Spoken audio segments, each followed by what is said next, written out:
So it's looking more likely that TikTok will be banned in America.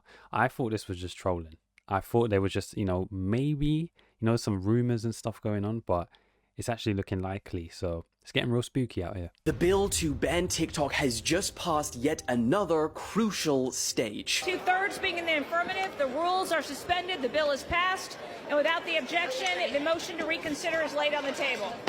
Yes, the House of Representatives have passed the bill, so what the hell happens now? Well, it will now move to effectively what will be the last stage, the Senate. The Senate is comprised of 100 members, 2 people from each state, and although it was somewhat expected to pass in the House today, it won't be so easy in the Senate, because lawmakers in that chamber have said that it will undergo a thorough review. And I say it's effectively the last stage, because if it is actually passed by US senators, it would need to be approved by the president. But good old Joe has already preemptively announced that if the bill does arrive on his desk, he will be approving it. So No way. Bill said, you know what? It's on my desk. Listen, I don't want to hear no if, buts, or maybe. I'm signing that piece of paper. He doesn't give a toss. This is actually going through because creators get paid pretty well. It brings money to the site, eyeballs to maybe certain venues. Because I was saying, like, when I'm going on holiday and stuff, like, I could potentially just go on there and be like, oh, where's a good restaurant to go and eat? And a lot of creators post on there rather than on YouTube at times because they don't want to do long form content, even though I think long form content is king. So this is actually surprising. I'm just wondering, why don't America actually try and push forward maybe gun control instead of, trying to ban a social media app? So really, the whole world is now kind of going to be looking at the decisions that just these 100 people decide to make. Hypothetically, if the bill does pass, it will force ByteDance, TikTok's Chinese parent company, to sell TikTok to a non-Chinese owner in as little as 6 months, or it will be permanently banned on all US devices. So is this whole thing stemming from the fact that it's just Chinese owned? So if it wasn't, let's say it was French owned, it would be all right. So literally that's the only issue. That's what it's looking like. I don't know, maybe I'm misinformed, but that's essentially what it's alluding to. And it's just surprising. And the thing is, wasn't TikTok originally the app where people would just literally strictly, it was only just singing. I think it started off with singing songs. You would just follow the lyrics and sing the song. Then it changed to people dancing to the song. Now there's everything under the sun on the app. Food, you got recipes, people going on, hikes, going to certain venues, all sorts. You'll be seeing some crazy stuff on there. The For You page can be a dungeon to hell sometimes. You'll just be scrolling, be like, whoa, what's going on? Like, I used to have the app on my phone. I deleted it ages ago. Like, I didn't really it wasn't really the app for like my apps that I basically use is YouTube and Twitter. Twitter for me, like daily, is just like the people I follow is good.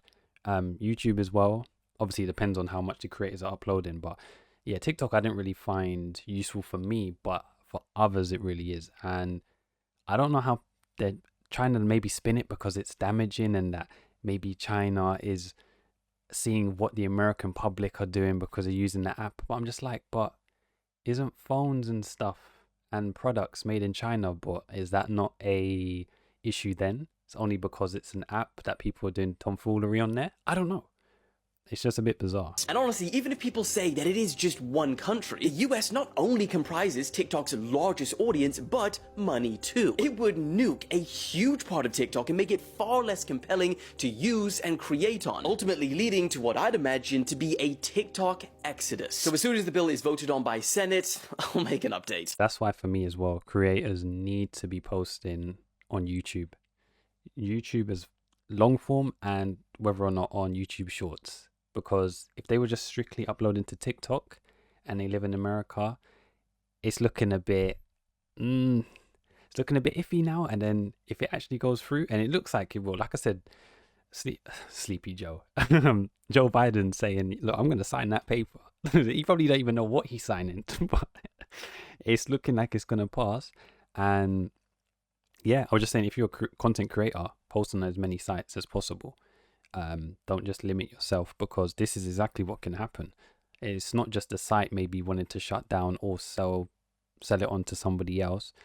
You're going to be in a position where you're thinking, oh, okay, I've only just strictly got an audience for TikTok, but are they going to follow me over to YouTube now? They might be thinking, I don't really use YouTube. I just scroll through TikTok, cool. They don't want to sign up for YouTube. So when you've only got one audience, that's when it's going to be a bit tricky. But if you was originally like uploading simultaneously on maybe Instagram, TikTok, and YouTube Shorts, you're in a comfier seat compared to if you've only just strictly doing TikTok. It's also when I was saying about streaming as well, and people might just strictly be streaming for Twitch, and I'm like, they're treating the creators like shite. Multi-stream on other sites. Try and broaden the eyeballs that can go to your content. But this is the digital age that we're in, because everything's online. It can also just be taken down just as quick. So yeah, I feel for the content creators, but those that made big bucks, maybe they're all right. They're just thinking, oh, if it shuts down, I'm all right. I made my money. So, but those that are up and coming now, and then they must be fuming. They must absolutely be fuming. But I couldn't create content on TikTok. I don't have the talent skill set for making short form content, to be honest. I just like to waffle on like an absolute arse. And yeah, I don't think anyone's listening for this long. But I've got a new thing that I'm going to be doing for videos now. So yeah, it's unfortunate, but I follow Dylan Page because this guy actually posts like some good news stuff, and he does it in short segments. So I'm like, cool. I need this guy now to move to YouTube and do YouTube Shorts. So you can just keep doing that there, and you can get partnered there. You'll be all right. But yeah, it's unfortunate though. Apparently, this guy started uploading from just before lockdown, so obviously blown up since then, and he's living life.